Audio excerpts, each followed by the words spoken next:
li gën a fës ci xëtu yéenekaay ci semaine bi tey week-end bi di samedi bi dimanche bi ñëw ci Direct News rek lañ koy njëkkee Direct News ñëw na ci moom Moustapha Diop du maire Louga mi nga xamante tey mu ngi ci caabi di ko fitoo ginnaaw ci l'affaire Covid-19 dafa Moustapha Diop mi nag moo transféré la capitale politique dans le Njàmbur maanaam acteur politique yeeg société civile beeg groupement de femmes yeeg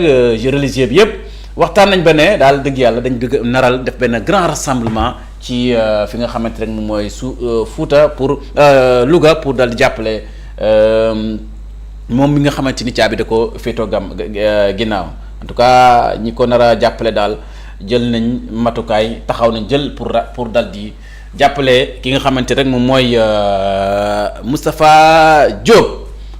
mbokk loolu Direct News dal di xamle affaire Madiambal Diagne les chefs de la DIC et du commissariat spécial de l'AIBD relevé nañ Madiambal sous le coup de mandat d'arrêt international. bu ñu jógee ci beneen xëti yéetukaay dañuy dikk ci li nga xamante ne mu enquête yéenekaay ñëw na ci cavale de Madiambal Diagne waaw cavale la ko tuddee daw daw bu waqat les premières sanctions day dal di wàcc bu fekkente ne ki nga xamante rek moom mooy ñu dénk aéroport bi ñu dénk kaaraange bi moom def na ay jéego débat ba dal di jàll responsabilité day dal di wàcc de haut grade critique la mesure de Omar Sarr à Madiambal Diagne. Lorsque l'histoire se répète Madiambal Diagne peut être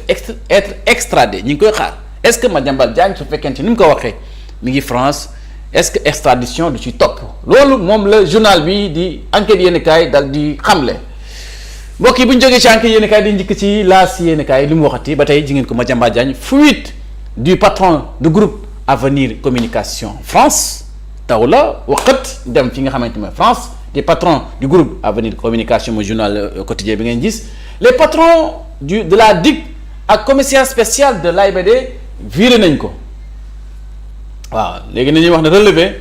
relever ses fonctions du dàq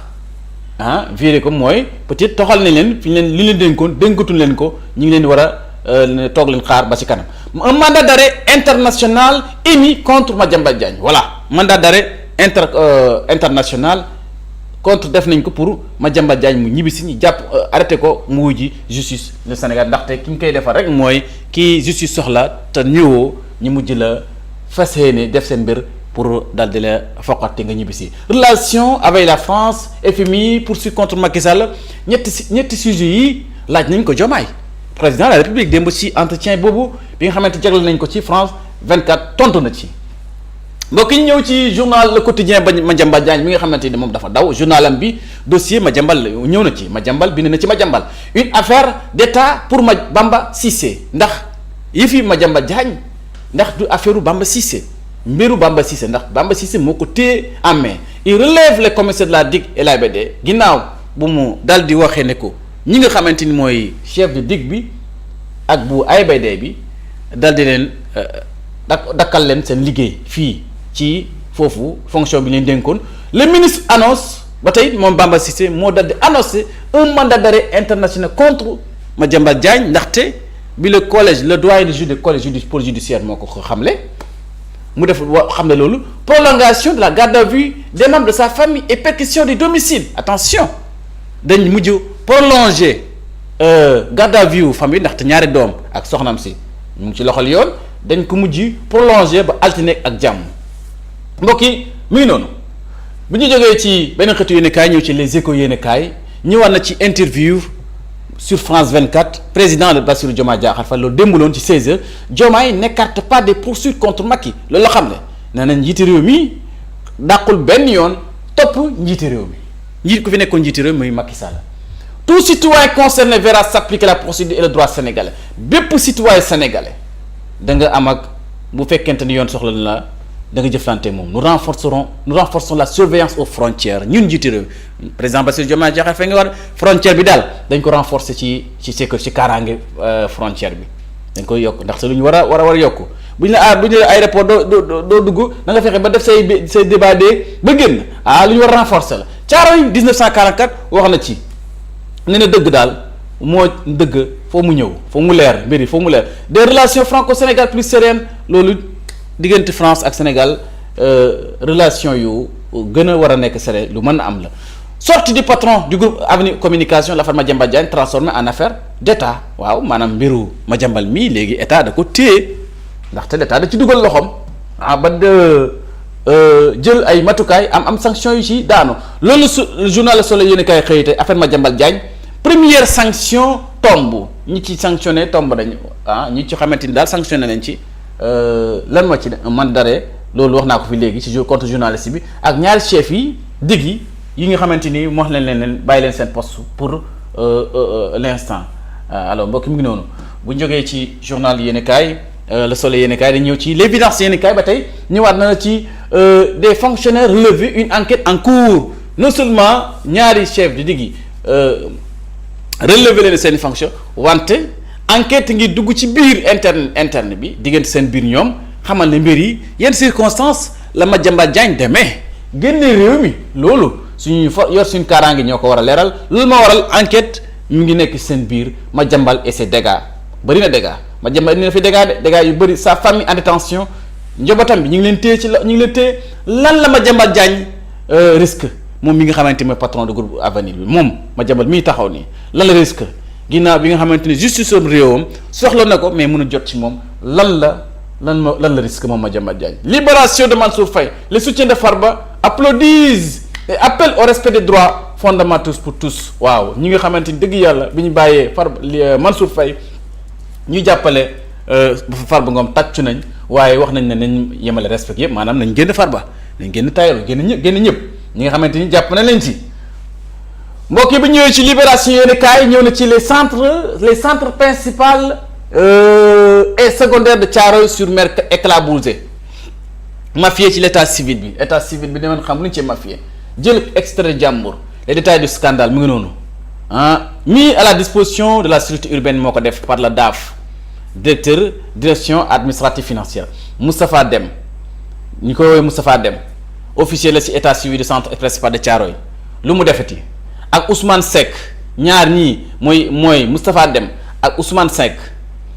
officier la ci état civil du centre secondaire de Thiaroye ñaar ñii au sommet du réseau mara détan mooy scandale l'état civil Ñokor Gana Ndiom agent municipal à Mbao Malick Dieng agent municipal à la mairie de Thiaroye et Mansour Diba agent d'état civil du centre principal de Thiaroye-sur-Mer dans le coup.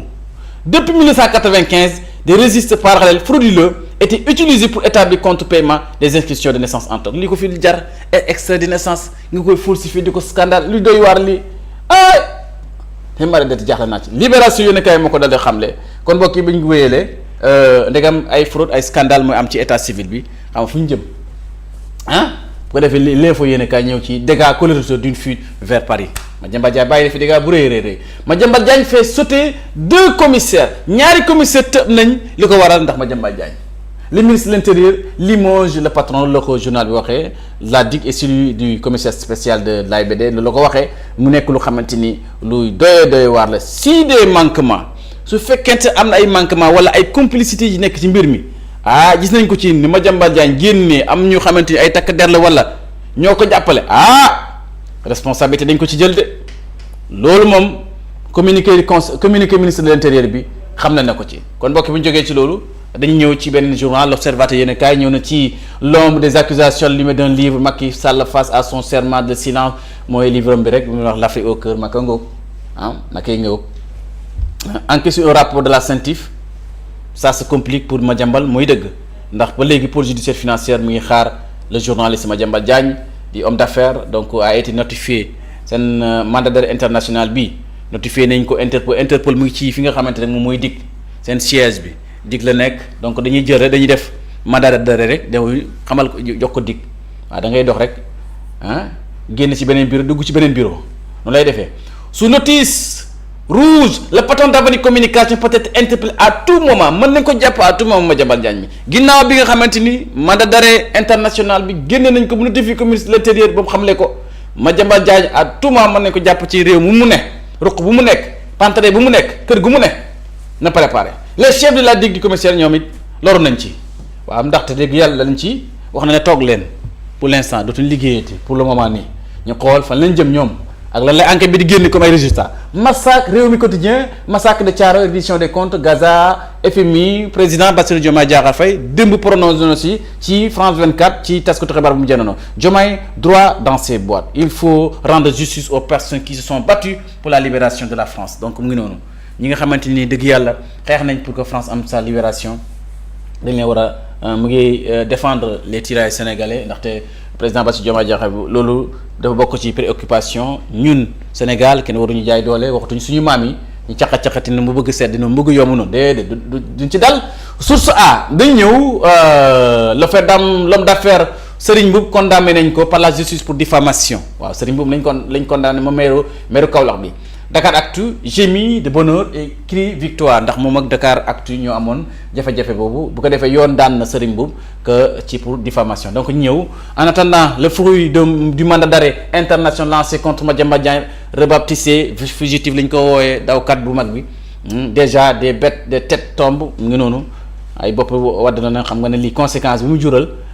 ñii ko doon jàppale xam ñi yëpp mënoon na ci ñàkk le ministre de l'Intérieur porte à la connaissance de l'opinion avoir reçu ce jour notification de mandat d'arrêt international moo ko xamle ministre de l'Intérieur moo xam ne jot na dëgg yàlla mandat d'arrêt bi international ñu contre ko Madiambal Diagne ki ko def mu ngi tudd le président mooy le président du collège des juges d'instruction moo jël loolu moo jël décision boobu le président du collège des juges d'instruction du pôle judiciaire financier moo jël décision boobu dal di lancer mandat d'arrêt international contre Madiambal Diagne.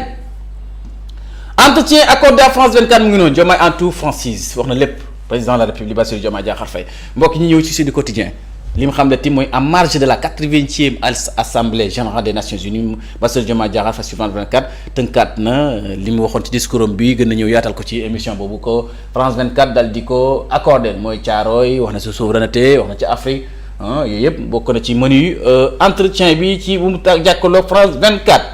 mbokk ñi ñëw ci tur bi yéen kaay bu buggaa nge dani fuite de Madiambal Diagne activement recherché voilà moom la ci wax donc ay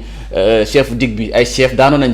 ci mbir moomu mooy bu DIC ak bu commissariat spécial l'aéroport moom la viré la ko tuddee mu ngi def ko sa bañ ko def lu rouge. Le président Diomaye hausse le ton contre le FMI na nga noonu ne le FMI est libre de faire les démarches additionnelles et qu'il rassure nous continuons notre travail mu ngi noonu mu ngi wax ak FMI. Rejet de la liberté provisoire les proches de Moustapha Diop appellent à manifester voilà dañ ko bañal moom Moustapha Diop dañ ko bañal liberté provisoire waaye ay souteneurs ñu koy jàppale ay militants ay mbokkam nee ni dañ fas yéene def manifestation ci loolu. bu ko defee mbokk yi ñëwaat ci benn journal Vox Populi mooy waxati mu ne Madiambal daal yóbbaale ne sortem bi jur na lu bëri ci ay dégâts mooy chef de la DIC bi ak ki nga xamante mooy commissaire spécial de l'aéroport bi yëpp ñoom it mujj nañ ñàkk seen liggéey le ministre de l'Intérieur de Maître Bamba Cissé coupe des têtes voilà loolu la ko tuddee am na tête yi mu wàccee ay bopp yi mu dagg mooy loolu waxil na rek waaye am na ñoo xamante daal ñàkk nañ seen liggéey nag moo leen toog leen xaar na en attendant ba ñu pare ci enquête bi ñuy def ñu xool seen implication wala amu leen ci lu ci xew daal dañ ko on verra. alors ñu ngi ñëw mbokk yi alors que le mpox se propage à Dakar la fièvre vallée du Rire ñu ci musul yàlla musal ci jàngoro yooyu alors ñu ñëw ci réponse à demi-mot du président Bassirou Diomaye Diakhar Faye ci poursuite contre le président Macky Sall pour haute trahison alors mu ngi noonu mbokk yi bu ñu jógee ci beneen xëtu yéen kaay dañuy ñëw ci Walf Quotidien extradition des anciens collaborateurs de Macky Sall un casse-tête judiciaire ji ngeen ko. mais Pape Doudou Sow greffier moom laa invité woon la semaine passée fii ci émission Fajaru moom mooy wax mu ne ce ne sera pas facile même s'il y a l'exigence de coopération judiciaire nee na yombul maanaam ay ñoom Mame Mbaye Niang ay ñoom Doudou Ka ay ñoom maître Moussa Bocar Thiam dégg nga pour indiwaat leen ci réew mi extrader leen du yomb ndax lu tax docteur Mbaye Cissé sax gën koo waxaat loolu mënu ko ndax l'extradition bi procédure bu gudd la waaw bu gudd boo xam ne dafay impliquer ay personnalité ñaari réew loolu moo tax mu jël temps waaw donc loolu mu ne extradition mën a nekk mais dana jël temps pour que ñoom ñi indi leen ci réew mi waaw am lu ko fi jar yi ngeen nekkoon ci réew mi fii di servi nekk ay ministre ay nekk ay DG muy Sénégal di neex bu naqari dikk leen mooy mu neex rek mu neex ngeen mu naqari ngeen daw dikk leen ci réew mi kon mbokk yi mu ngi noonu li nga xamante ni moom lañ leen indiloon ci samedi bii nga xamante ni Fajaru bi moom nit ñi suñu téléspectateurs yi yéen a ko moom yéen ñi moom saa wolof moom Serigne Niang moom ma man mi wax moom honorable député am ay dara ndaxte nag dëgg yàlla coow lu mu coow li ñun bi ñu def li ñuy def yéen a tax ñu def bu ko defee ñu leen di gërëm di leen souhaiter un excellent week-end suñu borom defal leen ko muy samedi bu neex dimanche bu neex ñëw ak yéen ci altine bu dàq nag meneen suñu programme day continuer ci ay sorties ay magi Pastef tey war na am ndaje bu am solo ci partie de 15h fu nga xamante ne moom mooy Rufisque ay personnalités yu mag dañu fa teew 2A TV dina leen demal fépp foo leen nekk di gërëm bu baax a baax Ibra bi tey bi nekk ci réalisation bi vraiment ak Serigne Mansour ak Didiego mi ne